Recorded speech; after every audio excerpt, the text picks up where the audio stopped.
Ready start. શું પ્રતિવાદી પુરવાર કરે છે કે વાદી તરફથી દાવાવાળી મિલકતની કોઈ દરકાર કરેલ ન હોય અને વાદીની શાખને નુકસાન કરવા માટે વાદીએ હાલનો ખોટો દાવો રજૂ કરેલ છે? શું વાદી માગ્યા મુજબની દાદ મેળવવા હકદાર છે? શું હુકમ અને શું હુકમનામું? આ કામના મુદ્દા નંબર 1 અને 2 નાઓ એકબીજા સાથે સંયુક્ત રીતે સંકળાયેલ હોવાથી સદર મુદ્દાઓની સંયુક્ત ચર્ચા નીચે મુજબ કરવામાં આવે છે। શું વાદી પુરવાર કરે છે કે વાદગ્રસ્ત મિલકત નિશાની અની ટીપવાળી સંયુક્ત માલિકી કબજા ભોગવટાવાળી હોય તે મિલકતમાંથી વાદી પોતાનો હિસ્સો અલગ મેળવવા હકદાર છે? શું વાદી પુરવાર કરે છે કે વાદગ્રસ્ત મિલકત નિશાની અની ટીપવાળી સંયુક્ત માલિકી કબજા ભોગવટાવાળી મિલકતમાં વાદીનો 50% હિસ્સો હોય વાદી વાદગ્રસ્ત મિલકતમાંથી પ્રતિવાદી પાસેથી તેમના ભાગનો કબજો હદહુદથી અલગ મેળવવા હકદાર છે?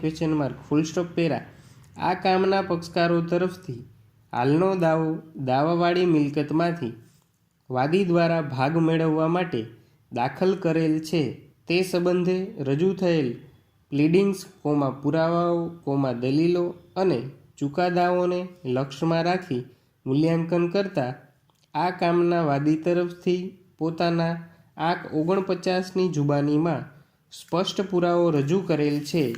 આ કામના વાદી તરફથી દાવા અરજીની હકીકતોનું પુનરાવર્તન કરેલ છે અને પુરાવો રજૂ કરેલ છે કે નિશાની અની ટીપવાળી મિલકત જામનગરમાં પટેલ કોલોની શેરી નંબર 5/6 રોડ નંબર 1માં આવેલ સ્નેહ પૂજા એપાર્ટમેન્ટમાં ફ્લેટ નંબર 1 જેનું ક્ષેત્રફળ ચોરસ મીટર 44.86 થી સિટી સર્વે કચેરીમાં મુખ્ય ભાગ G ના સીટ નંબર 5માં સર્વે નંબર 39 પૈકી પ્લાન નંબર B13ના પ્લોટ નંબર 34/2/Bમાં બાંધકામ કરવામાં આવેલ સ્નેહ પૂજા એપાર્ટમેન્ટનું બાંધકામ જે બાબતનો વેચાણ દસ્તાવેજ અનુક્રમ નંબર 3207 થી તારીખ 4-6-1992ના રોજ ખરીદ કરવામાં આવેલ છે,